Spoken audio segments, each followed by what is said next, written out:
Hartbeespoort dam, of Harties soos party mense dit noem, is oorspronklik as 'n besproeiingsdam gebou, maar het gou onder Gautengers gewild geword as 'n naweek wegbreekplek en 'n heetkool vir watersport-entoesiaste. Die Transvaalse Seiljagklub is al gedurende die dam se konstruksie in 1923 daar tot stand gebring. But Harties is also notorious for its poor water quality and has been since the mid-20th century. The dam is severely eutrophied thanks to elevated concentrations of phosphates and nitrates present in the Crocodile River, the dam's major inflow. This is as a result of the growing level of dysfunction in the many sewage works that drain the city of Johannesburg. Abanye baze bathi Harties isivele yaphenduka isiziba sokuhlunga indle okungeyona into enhle.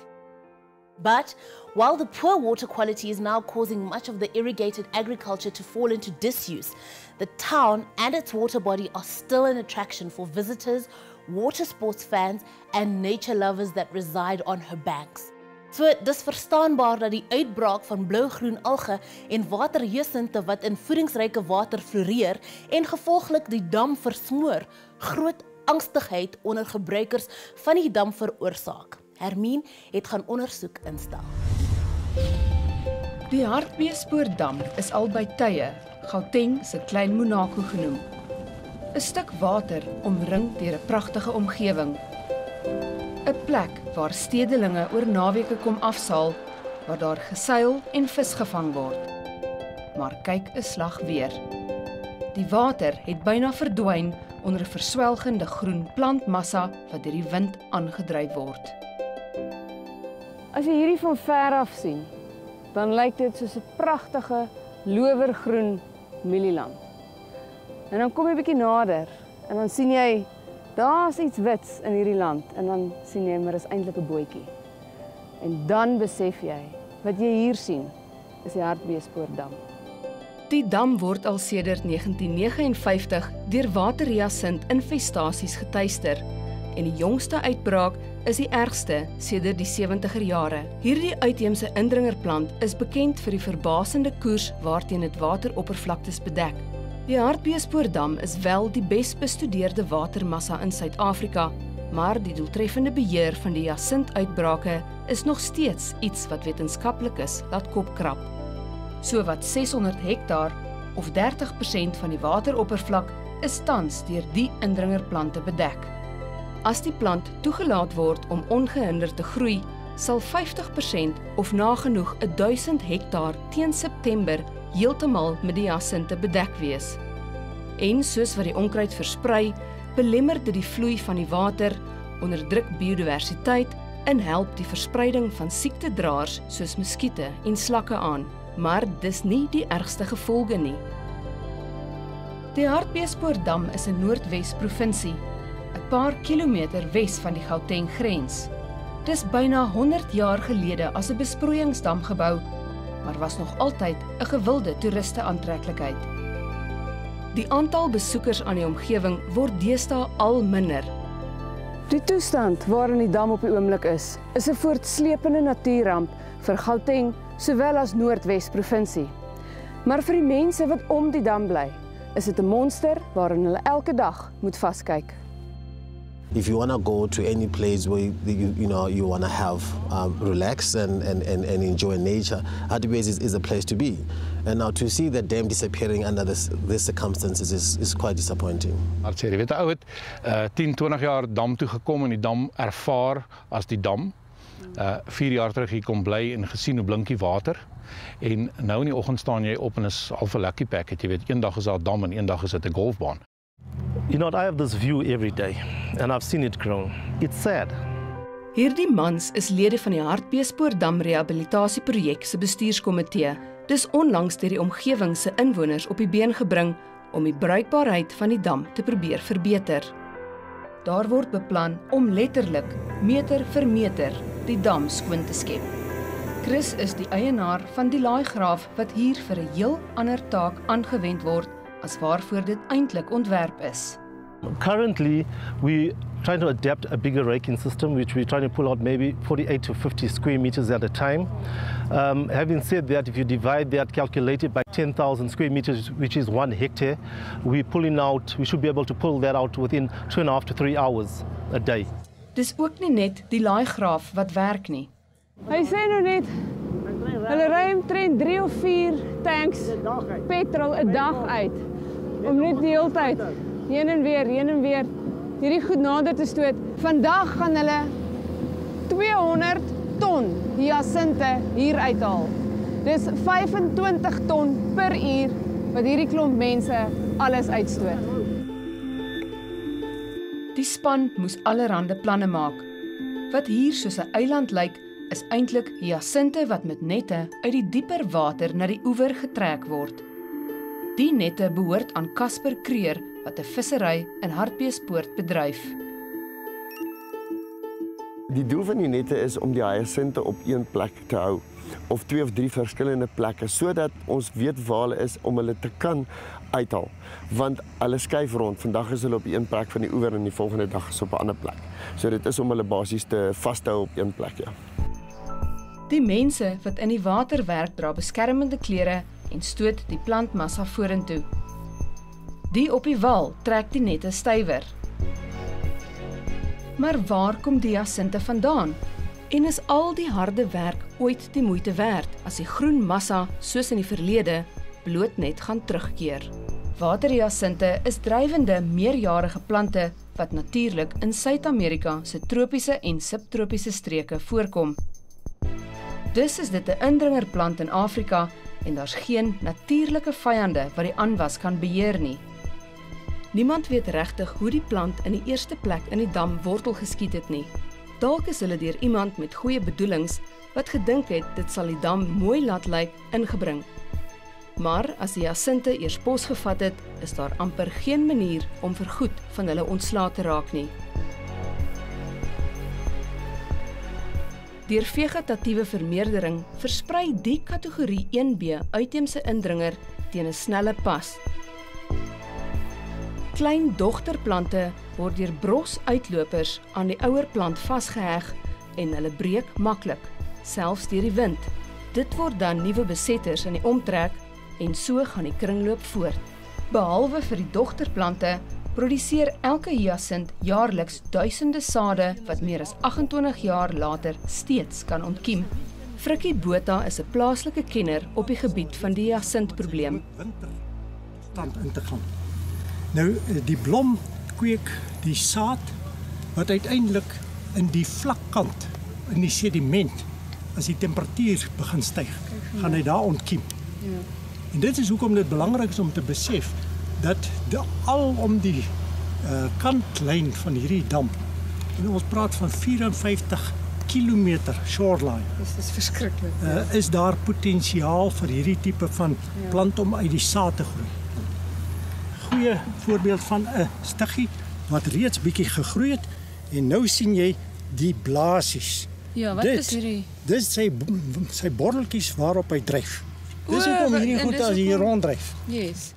Sputnik Ratau is die woordvoerder van die Departement van Water en Sanitasie. Where does this come from? Well, this is the result of the pollution, primarily some of the wastewater treatment work. Nature also plays a role. Sure. It only gets exacerbated, obviously, by other inputs. It will always be there. Probably the degrees will vary. Volgens die nasionale waterhulpbronstrategie is die omgewing wat die Hartbeespoortdam opvangsgebied insluit, of anders bekend as die Krokodil-Wes-Mariko bestuursomgewing, die enigste bestuursone in Suid-Afrika wat 'n toenemende invloed toon. Dit word toegeskryf aan die groot volume water van die verskeie waterwerke in die area.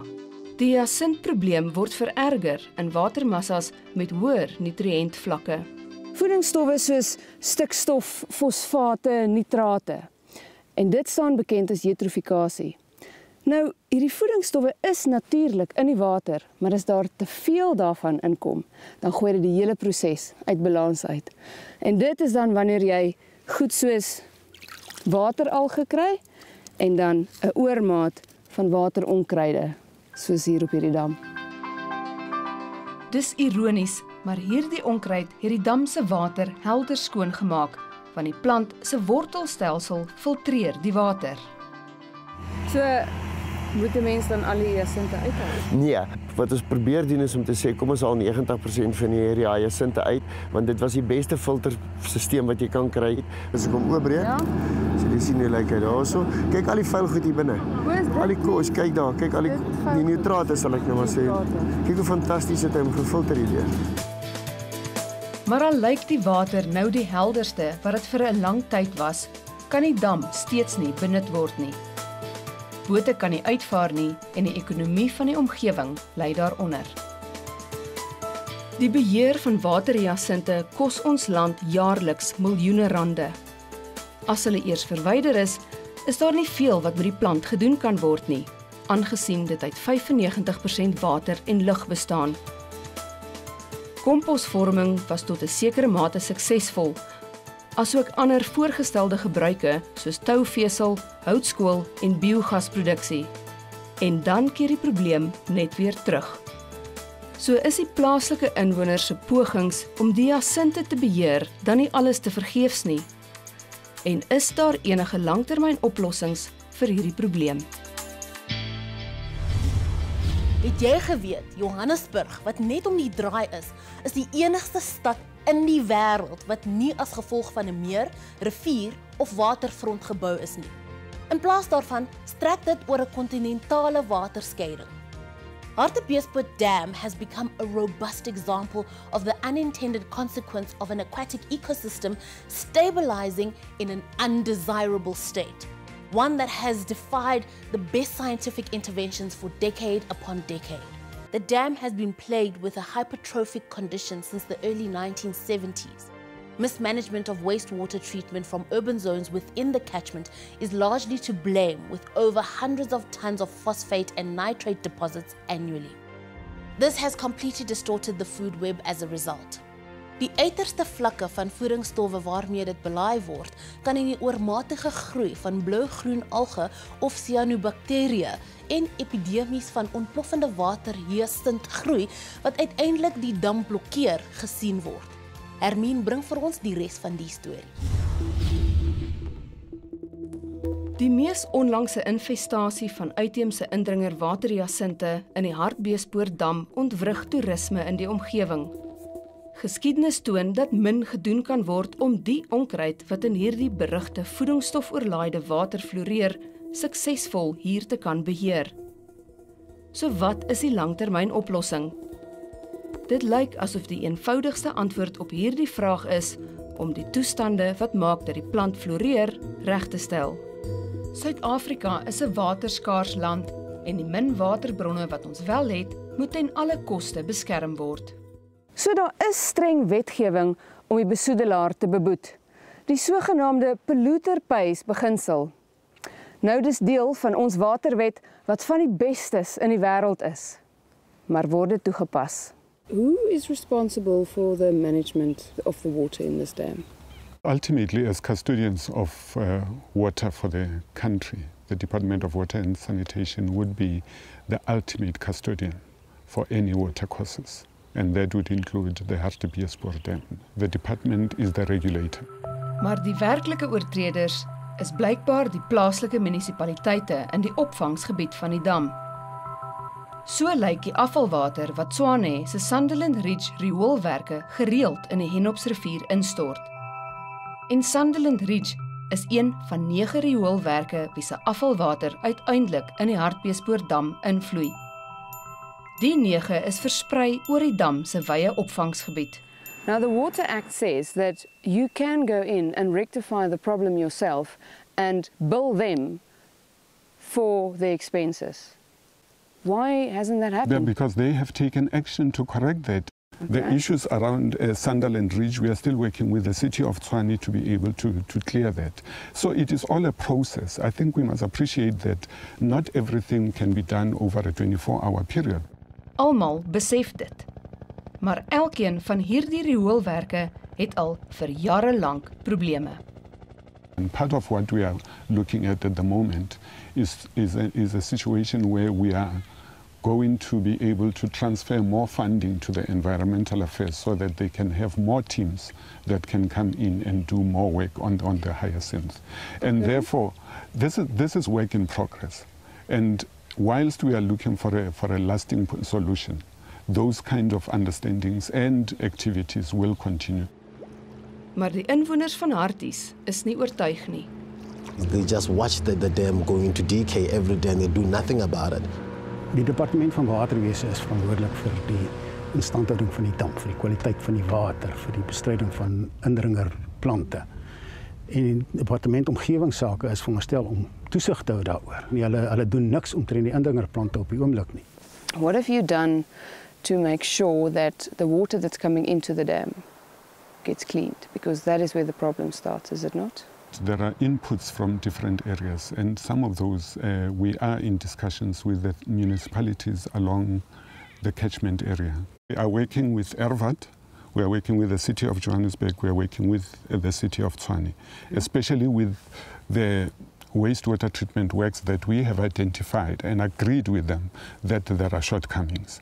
Those issues that were problematic for them. Given them pre-directives, we have come to have a discussion with the city of Johannesburg. They are doing a lot of work in order to correct the issues at Johannesburg Northern.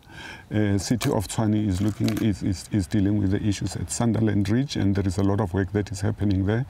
The issue of pollution also talks to the issue of awareness amongst the communities that live along the rivers. So those kind of things have got to be an ongoing set of activities that we do.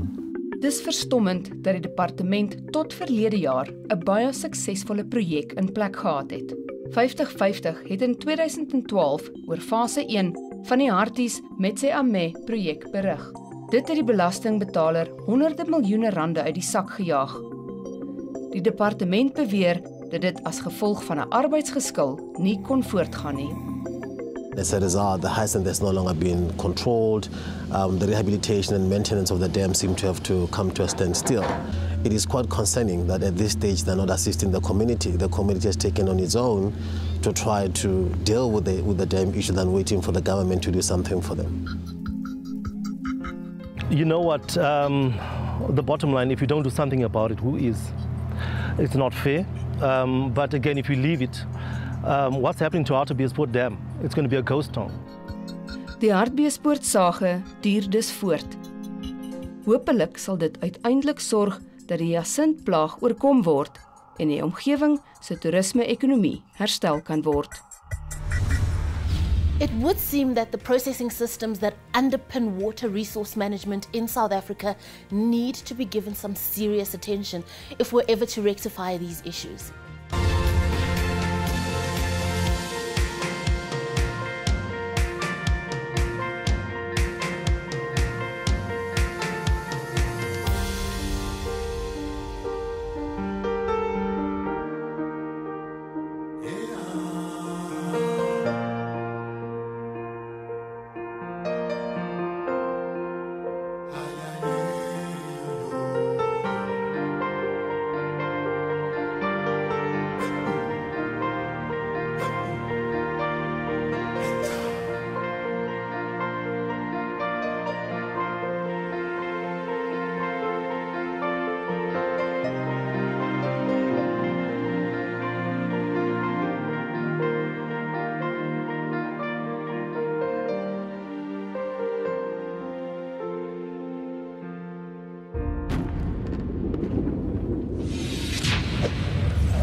Okay, guys, what's next?